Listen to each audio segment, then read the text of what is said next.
राजनीति में स्थायी दोस्त या फिर स्थायी दुश्मन नहीं, सिर्फ स्थायी हित होते हैं। और बांग्लादेश के हालिया आम चुनाव ने दक्षिण एशिया की राजनीति में ऐसा ही बड़ा मोड़ ला दिया है, जहां एक तरफ बांग्लादेश नेशनलिस्ट पार्टी यानी कि बीएनपी को ऐतिहासिक जीत मिली, वहीं कट्टरपंथी इस्लामी दल बांग्लादेश जमात इस्लामी को करारी हार का सामना करना पड़ा।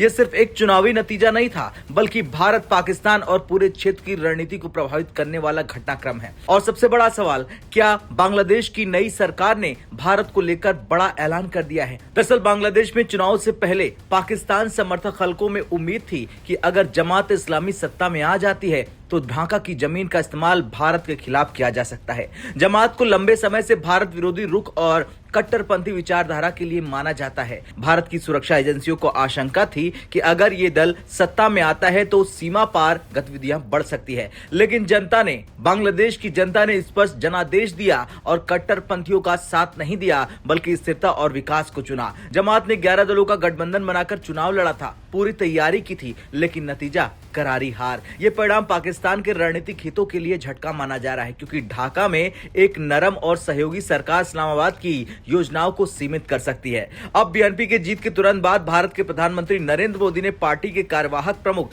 तारिक रहमान को बधाई संदेश भेजा।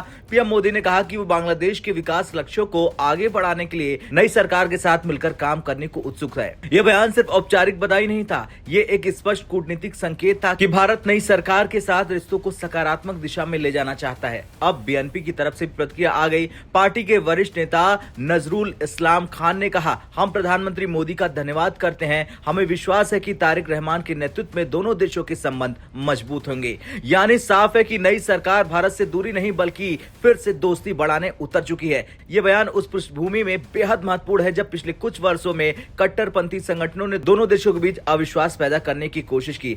वैसे पूर्व प्रधानमंत्री शेख हसीना के सत्ता से हटने के बाद क्षेत्रीय समीकरण बदल गए। भारत ने सत्ता परिवर्तन के बाद भी बीएनपी से संपर्क बनाए रखा। दिसंबर में पूर्व प्रधानमंत्री खालिदा जिया के निधन के बाद भारत के विदेश मंत्री एस जयशंकर ढाका पहुंचे और तारिक रहमान से मुलाकात की। यह संकेत था कि नई राजनीतिक परिस्थितियों में भी भारत रिश्तों को स्थिर रखना चाहता है।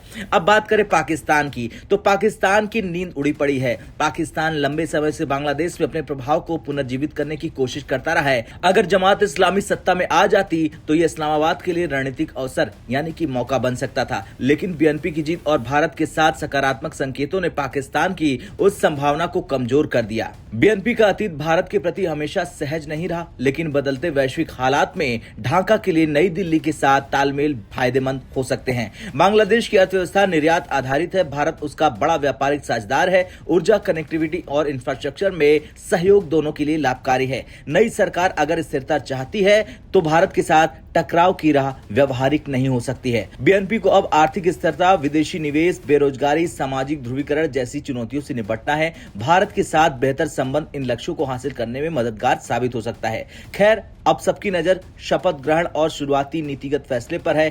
क्या नई सरकार आधिकारिक रूप से भारत के साथ रणनीतिक संवाद बढ़ाएगी? क्या सुरक्षा सहयोग पर नए समझौते होंगे? क्या पाकिस्तान के साथ संतुलन साधने की कोशिश होगी? ये तो आने वाले महीनों में साफ होगा। लेकिन फिलहाल इतना तो तय है कि बांग्लादेश के चुनाव ने दक्षिण एशिया की राजनीति में नई हलचल पैदा कर दी है।